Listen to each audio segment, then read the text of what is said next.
The message arrived at the Galactic Convergence Council on a Tuesday. The Vorith, the Selenari, and the Duvek, who measure time in orbital cycles, tidal rhythms, and the slow migration of magnetic poles, had no connection to Tuesday. But Earth's diplomatic office had learned, over 40 years of interstellar correspondence, that labeling things with human timestamps made the messages feel urgent to humans, the only ones who actually paid attention to paperwork. The memo was titled Restraint Protocol, Renewal Notice, Final Cycle. It had been sent before. 17 times, actually, every 8 years. The Department of Interstellar Relations on Earth meticulously drafts the same document, signs it, encrypts it in 6 galactic standard languages, and then transmits across the Convergence Relay Network. And every 8 years, the Council filed it somewhere between miscellaneous, non-emergency and species self-reporting, low priority.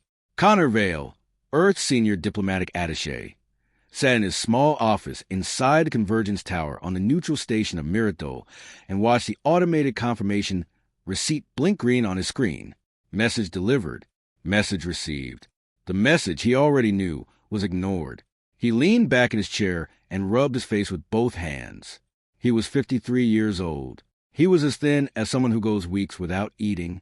His hair had gone fully gray in the last 2 years, which his colleague Petra said made him look distinguished. Connor said it made him look worn out, because that was what it actually meant. He had been in this office for 11 years.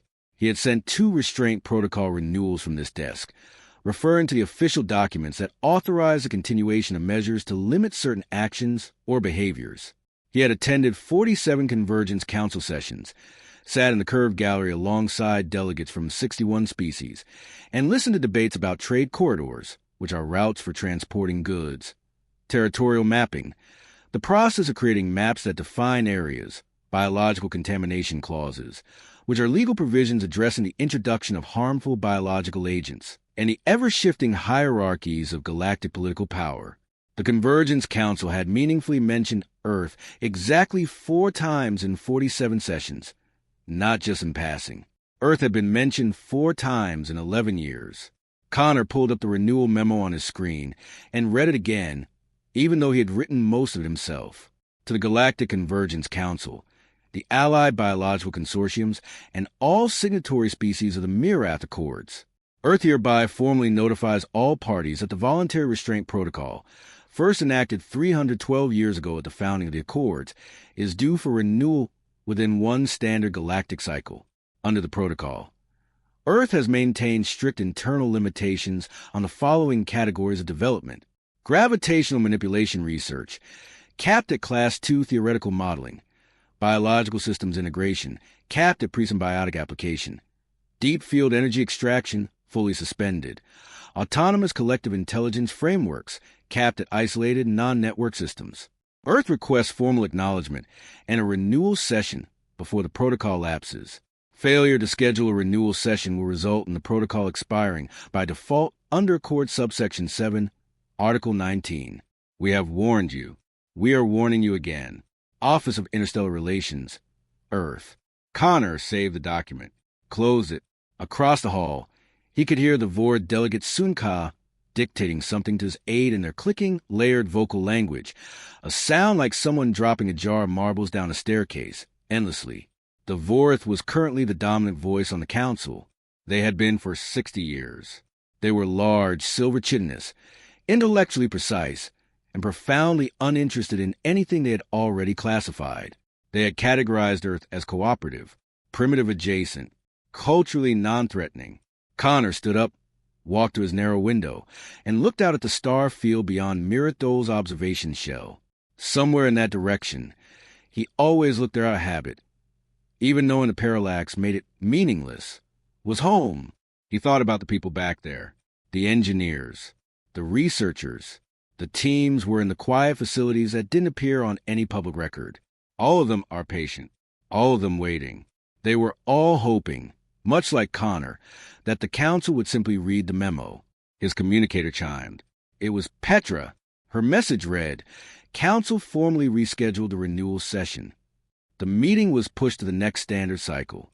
Suinka's office cited scheduling density. Connor stared at the message for a long time. Then he typed back, How long is that? Her reply came in seconds, about 9 of our years. He set the communicator down on his desk carefully, as if he didn't trust his hands. 9 years. The protocol lapsed in one. Caro, he thought, besthfyscifistories from here. There is nothing more I can do. He sat back down, opened a new document. He started composing the report he intended to send to Earth, detailing the events that had occurred and the likely future developments. Nobody outside of Earth knew the full history of the voluntary restraint protocol, because Earth had never fully explained it. This was not deception. It was, like many human things, a story that required context, and context required patience, and patience was something the Council had never extended to Earth. So here's what they didn't know. 312 years ago, when the Mirath Accord were being drafted and humanity was invited, tentatively, almost as an afterthought, to join Convergence as a provisional member species, Earth sent a delegation of 7 people to the founding summit. Those 7 people sat in the gallery for 4 days and listened. They listened to the Vorth outline a framework for species classification, biological complexity, technological maturity, and territorial scope, a rubric they had designed to organize the political weight of each member species. The rubric conveniently positioned the Vorth at the top, with the Selenari, the Duvek, the Karath Union, and approximately 50 other species following in descending tiers. Earth, under this rubric, landed in Tier 6 out of 8, pre-expansionary, single system, limited technological integration. The 7 humans sat with that classification for 4 days. On the 5th day, their lead delegate, a woman named Dr. Amara Osei, a systems theorist and former infrastructure architect, asked the Council for the floor. She spoke for 11 minutes. She did not argue with the classification. She did not present Earth's achievements, its history, its art, its wars, or its recoveries. She did not try to impress anyone. She said, simply and directly, that Earth was requesting voluntary restraint of its development in several key categories, and that she wanted this restraint to be formally recognized and officially renewed on a regular cycle, so that the Council would always know where Earth stood. The Council was puzzled. Species did not usually limit themselves. It implied either weakness or deception. The Vorth delegate at the time, a matriarch named Vorncel, asked why. Amara Osei paused. Then she said, "We are uncertain about what our future would hold if we don't make a change, and we think it's better to be sure first." And the Council interpreted this as charming, self-deprecating primitivity. They signed the protocol with minimal discussion, assuming it was a formality, a small species managing its anxiety. What none of them understood, what none of them had asked about, because they had never considered it worth asking, was what Earth was actually holding back, specifically the advanced technologies and knowledge that could significantly alter their understanding of the universe. Connor's report, when it reached Earth, was read by a woman named Director Sylvie Okafor in a building in Nairobi that did not appear on any map. She read it once. Then she called a meeting. The meeting had 12 people in it. They sat around a round table. Earth people liked round tables. It was one of their persistent cultural habits, and they read Connor's report in silence. When everyone had finished, Sylvie set her copy down and said, "So, 1 year, a man named Dr. Renadissa, who was the head of something whose title translated loosely as a department that did the things that weren't supposed to exist yet, folded his hands and said, 'We always knew this was possible.' 'Possible is different from happening,' said a younger woman, Dr. Lena Park, whose job was specifically to model the consequences of protocol expiration. She had been modeling them for 6 years. She had 17 different projected scenarios, ranging from manageable to please let's not, each illustrating potential outcomes based on varying degrees of protocol expiration severity. 'The Council won't act,' said Sylvie. It wasn't a question. Suan Ka pushed the renewal session back 9 years. Connor had written. He did not read the filing.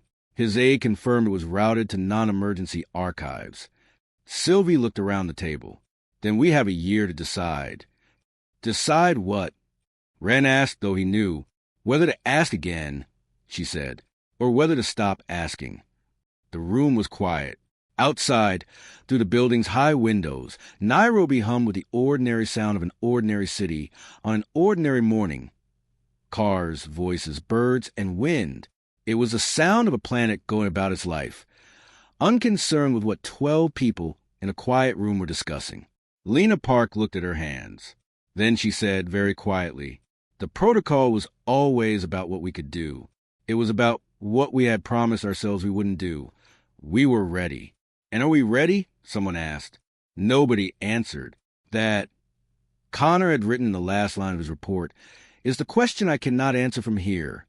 That question is yours. The year passed the way important years always do, faster than anyone wanted, slower than anyone could stand. Connor stayed at his post on Miradol. He attended sessions. He filed documents. He had coffee with Petra every morning in the small cafeteria near the East Wing, where the atmospheric mix was calibrated for carbon breathers, beings that require a specific type of atmosphere to breathe, and the coffee, actual coffee, shipped in from Earth every 3 months, was the only thing that felt like home. Petra Marsh was Earth's secondary attaché, which meant she handled the documentation that Connor didn't have time for, the social protocols he was too blunt for, and the emotional labor of smiling at species who considered them irrelevant. She was 41, originally from Cape Town, and had a habit of noticing everything and saying very little until the moment it mattered. "You're watching Suan-Ka differently," she said one morning, about 4 months into the year. Connor looked up from his coffee. "How so?" "Like you're counting something." He was counting the days, but he said, "Just tired." Petra wrapped both hands around her cup. "Connor, I've read the protocol documents. All of them, including the classified annexes." He looked at her. "I know what we're holding back," she said quietly. "I've known for 2 years. I didn't say anything because I didn't think it was my place." She paused. "Is it as big as the annexes imply?" Connor thought about how to answer that. Then he said, "You know how, when you're a kid, you learn that the sun is a star, and your brain accepts it, but it doesn't really feel true. Because the sun is just the sun, it's warm and yellow, and it's there. And then one day you're older, and you're looking at it through the right kind of lens, and you actually see it, the scale of it, the violence of it, the absolute indifference of it, and for a second you can't breathe." Petra nodded slowly. "It's like that," Connor said, "except it's us. We are the object of your gaze." She was quiet for a long time. Then she said, "Does the council have any idea?" "No," Connor said. "They classified us in Tier 6. Nobody revisits a Tier 6. That was their mistake." "That was their mistake," he agreed. Back on Earth, Lena Park worked 18-hour days, refining her models. She was not, by nature, a fearful person. She had chosen this work precisely because she wanted to understand things, and fear was what happened when you stopped trying to understand and just started imagining. But the models were unsettling in a way that she couldn't fully separate from fear. The issue was not that humanity was dangerous. That framing was too simple. The issue was that humanity was variable. Their development, uncapped, did not produce a single trajectory. It produced hundreds, branching, contradicting, and accelerating each other in ways that our models could describe but not predict. The Vorth developed linearly.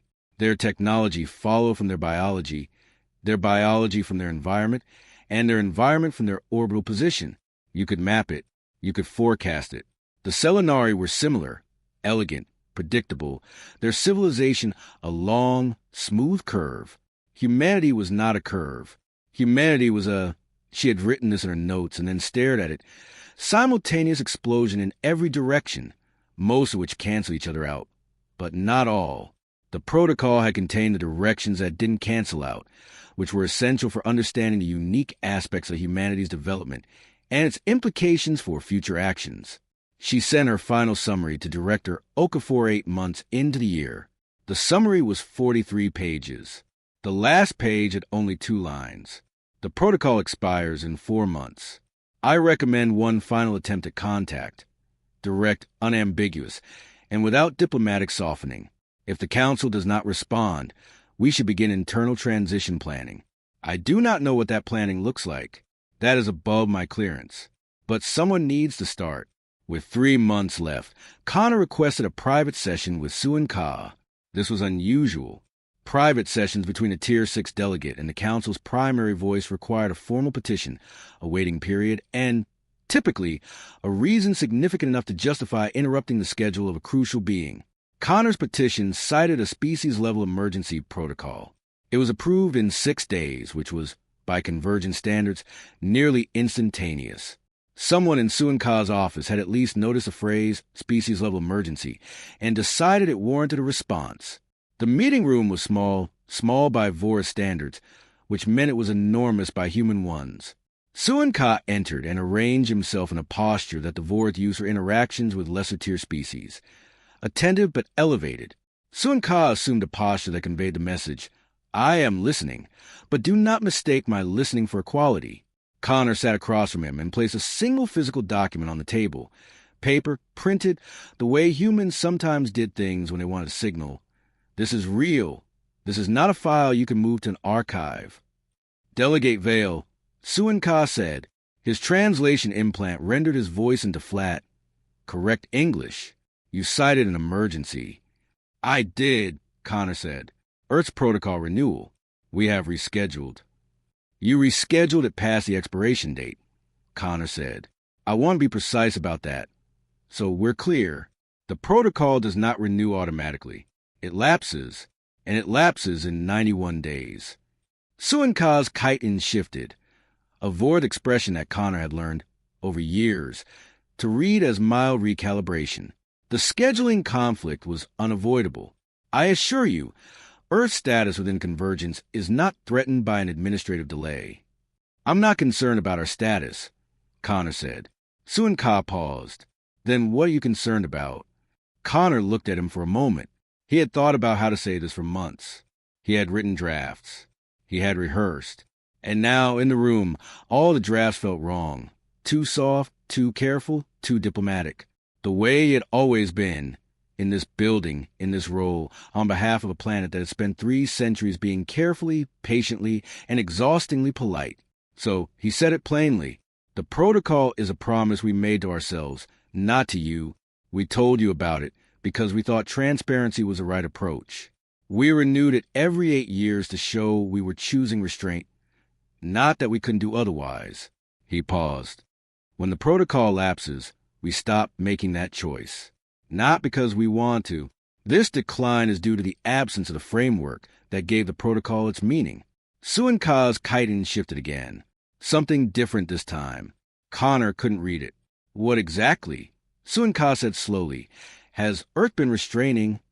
Connor slid the paper across the table. It was a summary. 1 page. No classified annexes. The page contained only the categories, with a single number, not a measurement, but a ratio, next to each category. The ratio where Earth currently was capped, compared to where Earth's internal models projected they would be without the cap. Suanka read it. Connor watched him read it. The silence lasted longer than any silence Connor had experienced in this building, and he had sat through some very long silences. These ratios, Suanka said finally, are they accurate? They're conservative, Connor said. Our modeling teams consider them conservative. Another long silence. Why? Suanka asked, and for the first time in 11 years, Connor heard something in the translated voice that wasn't flatness, something that might have been something else. Did Earth not present? Dr. Osei did present it, Connor said. In a sense, she did present it, Connor replied. She asked for the protocol to be formally recognized. She said Earth wasn't sure what it would become if it didn't restrain itself.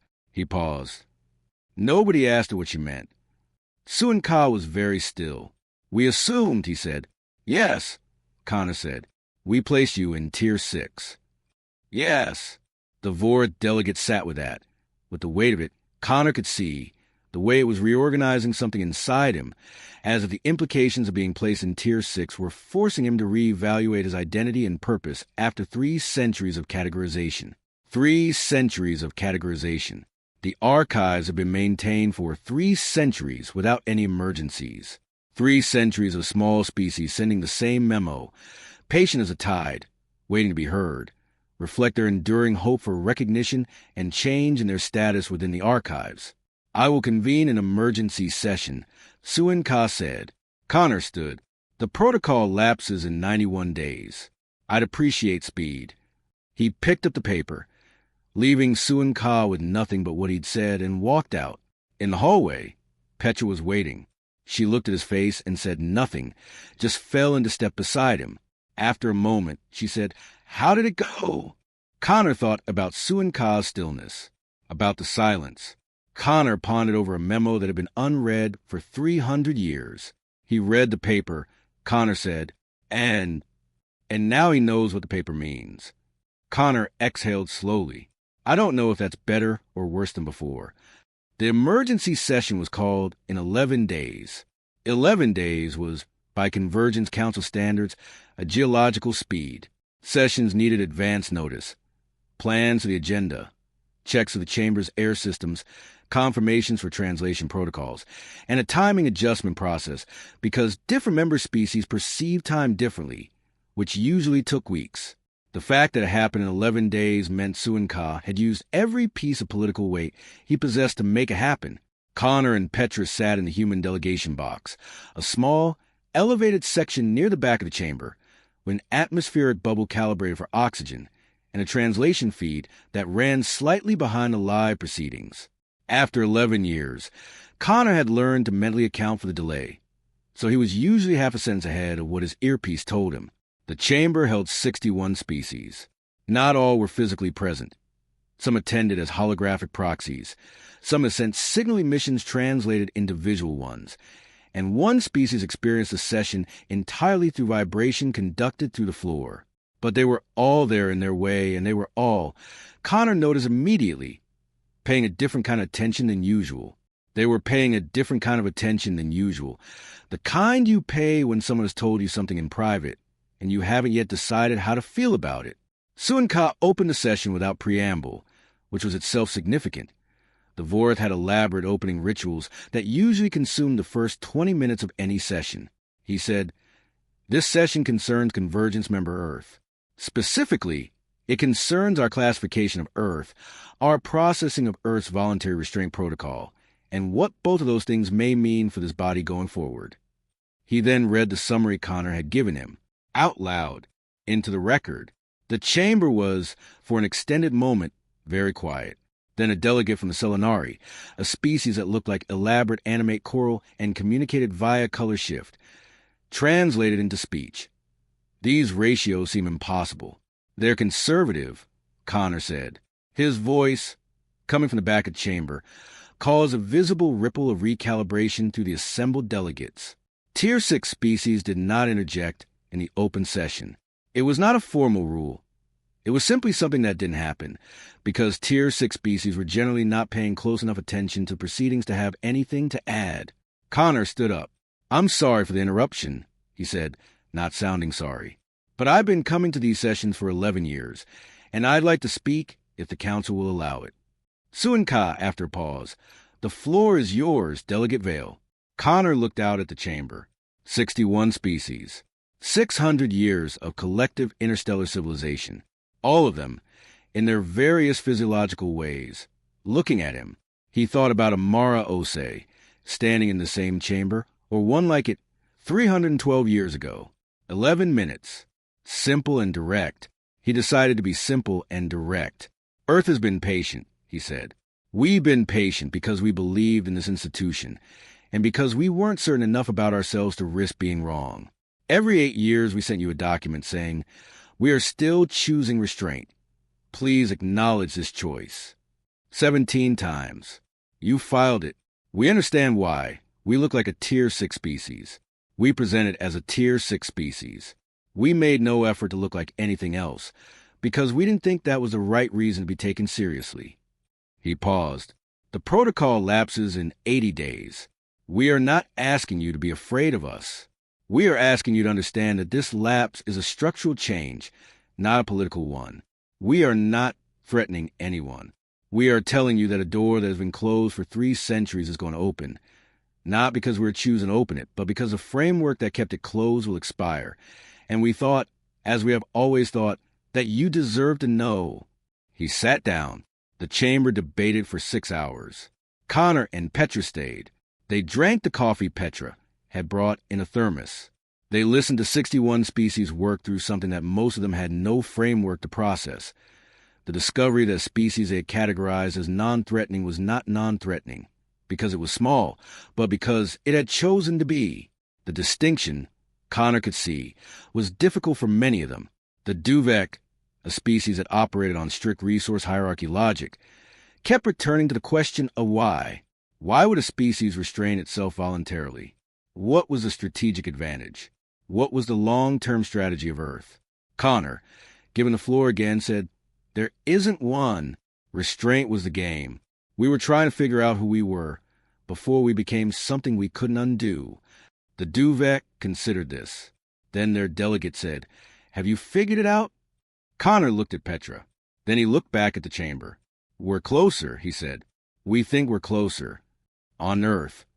In the building that didn't appear on any map, Lena Park sat in her office and watched the data. She wasn't watching the session. It was happening in real time on Miradol, and real time at interstellar distances was a complicated phrase, but the relay system compressed it to a manageable delay. She was watching the data that the session was generating, the response patterns. The Council was experiencing a surge in internal communication. The query traffic is hitting Earth's convergence profile, which refers to the integrated data and communication systems. For the first time in decades, someone in the Vorith Research Division had just pulled Earth's full historical filing record. Every document, every memo, every renewal notice. Someone in the Selenari Biological Consortium had just submitted a formal query requesting Earth's technological development indices, the public ones, the cap ones, and cross-referencing them against the ratios in Connor's summary. In the last hour alone, the duvek had submitted 17 separate queries. Lena watched the numbers and felt something that she didn't have a clean word for. It wasn't a feeling of satisfaction. That was too insignificant. It wasn't a feeling of fear. That was too simplistic. It felt more akin to the release of a knot you've been holding for so long you've forgotten its existence. Director Okafor knocked and came in without waiting. She did that when things were moving. The Council asked for a formal technical disclosure, Sylvie said. Suinka's office sent a request 20 minutes ago. They want to know what we have. What did you say? I said we'd respond within 48 hours. Sylvie sat down across from Lena. What should I tell them? Lena thought about her 17 scenarios. She pulled up the one she had labeled best case, which she had also labeled least likely. In this scenario, the Council engaged seriously. The protocol was formally renewed with a real session and real discussion, and Earth's development moved forward in a coordinated, transparent way alongside the convergence rather than in a silent, capped, archive way it had for 3 centuries. Tell them the truth, Lena said. Tell them all of it. Sylvie looked at her. All of it. They need to understand what they've been sitting next to for 300 years, Lena said. Not so they're frightened. So they understand. There's a difference. She paused. Dr. Osei tried to tell them that difference. She just didn't have enough time, and they didn't ask enough questions. Sylvie was quiet for a moment. Then, Ren says the deep field extraction team is ready. If the protocol lapses, they could be operational within months. I know. The collective intelligence frameworks. Lena, if those go live without external oversight. I know, Lena said again more quietly. That's why we need them at the table.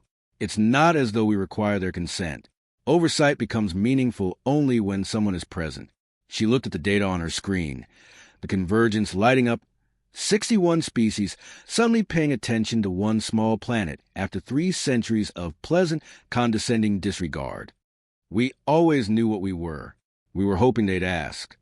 Part 7, Ren's letter. Dr. Renadissa wrote a letter the night before the full technical disclosure that he sent to no one. He wrote it by hand, on paper, the way he did when something was too large for a screen. He sat at his kitchen table with a cup of tea that went cold before he finished, and he wrote, "To whoever reads this, 50 years later, when we know how it went, I have worked in this department for 22 years. I came here because I was curious. And I stayed because the questions got bigger instead of smaller, and I have always trusted that process. What we have built, what we have held, while holding ourselves back, is not a weapon. I want to be precise about that. because I suspect the word weapon will be used by people outside this building when they learn the full scope. It is not a weapon by nature, just as a word is not a weapon by nature. However, it can become one in the wrong hands and at the wrong moment. Its nature is possibility. It embodies a potential to harness energy without resorting to the violent process of extraction. It embodies a potential for systems to think, free from the isolation of individual thought. It represents a potential for us as a species to strive for greater heights without sacrificing our current state of existence. We are afraid of ourselves. I think that's right. I think a species that is afraid of itself isn't paying attention. The protocol gave formal shape to our fear. And I think Dr. Osei, I have read everything she wrote. I have read her private notes that were unsealed after her death. I have tried to understand who she was. I think she would say that the fear was never a problem. The problem was mistaking the shape of the fear for the thing itself, which led to misunderstandings about the true nature of our anxieties and how they influenced our actions. The protocol was not a cage. It was a question we were still answering. I think we're close to an answer. I hope the people in that chamber on Miradol can hear it when we try to say it. I hope we say it right. He folded the letter and put it in his desk drawer. Then he went back to work. The full technical disclosure took 3 days. Earth sent a team of 7 people to Miradol. 7, the same number as Amara Osei's original delegation, which Connor noted privately and did not mention aloud. Lena Park was one of them. Ren Adissa was another. They presented in the main chamber, with full translation protocols running, to an audience that had grown from a usual 61 to something closer to 80 species that weren't formal council members but had requested observer status specifically for these sessions. They did not present it as power. They did not present it as a threat. They presented it the way Lena had suggested, the way Ren had written in his letter, as a question, reaching toward an answer, wanting to be heard. The deep field energy extraction framework, a way of drawing from the underlying structure of space-time at a rate so low it created no measurable disturbance but could, uncapped, scaled, produce more energy than any civilization in convergence currently used in a century. Sustainable, clean, and, Lena noted carefully, interdependent. The frameworks required calibration against external gravitational references, which meant they worked better in a network galactic context than they would in isolation. We built it to need you, she said, which was not entirely true.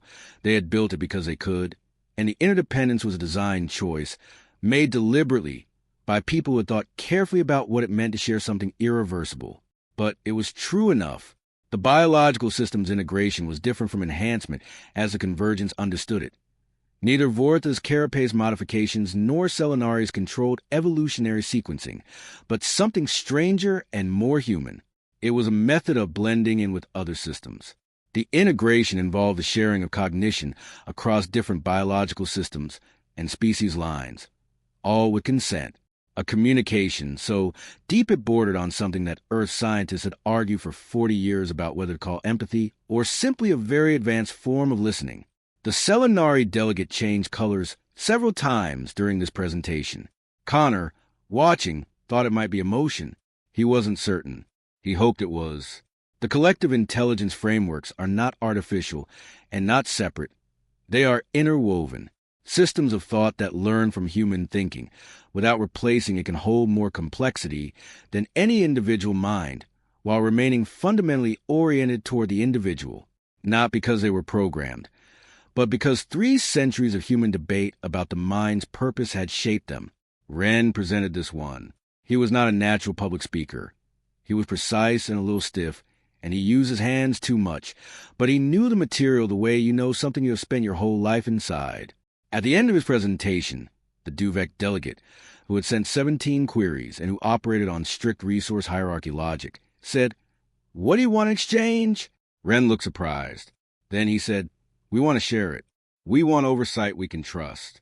We want the convergence to understand what it's looking at before it decides anything about it." "That's not an exchange," the Duvek said. "That's a gift. Species don't give gifts at this level without wanting something." Ren thought about Lena's models.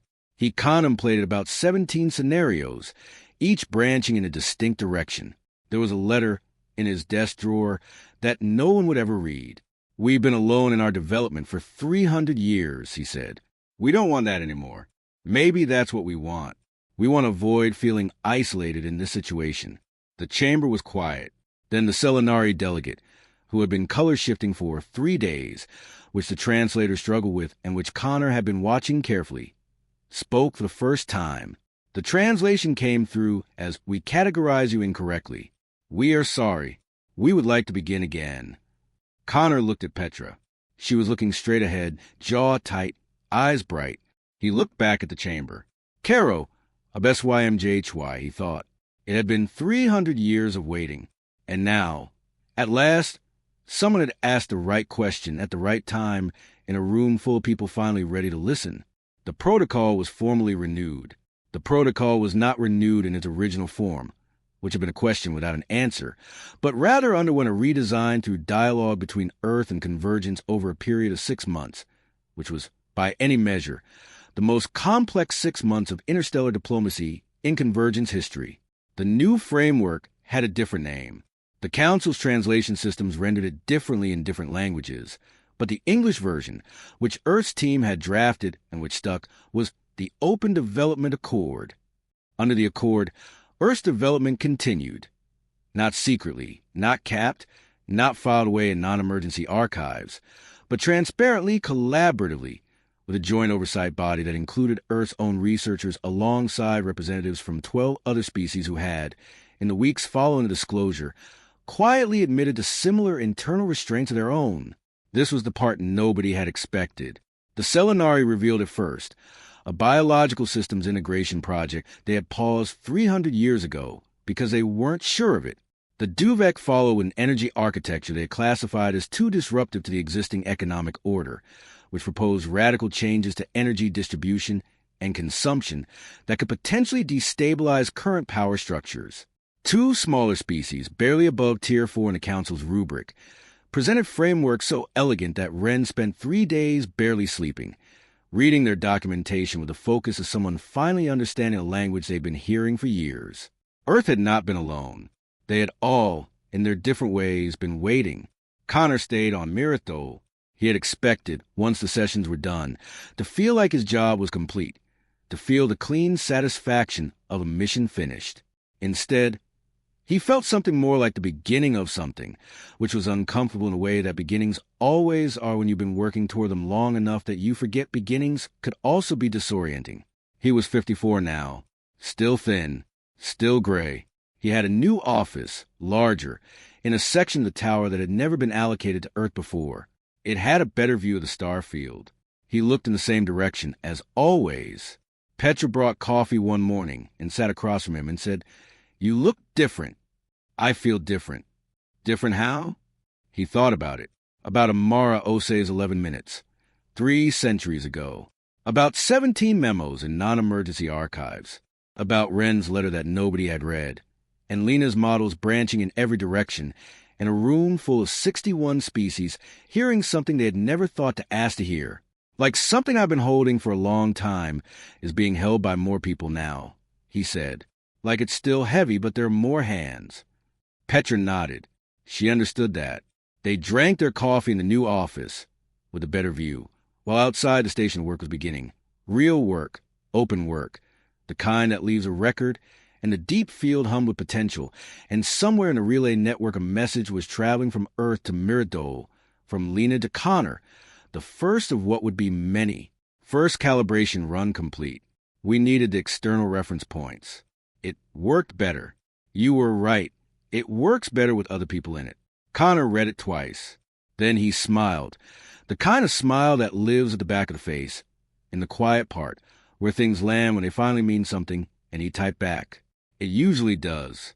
Yendi,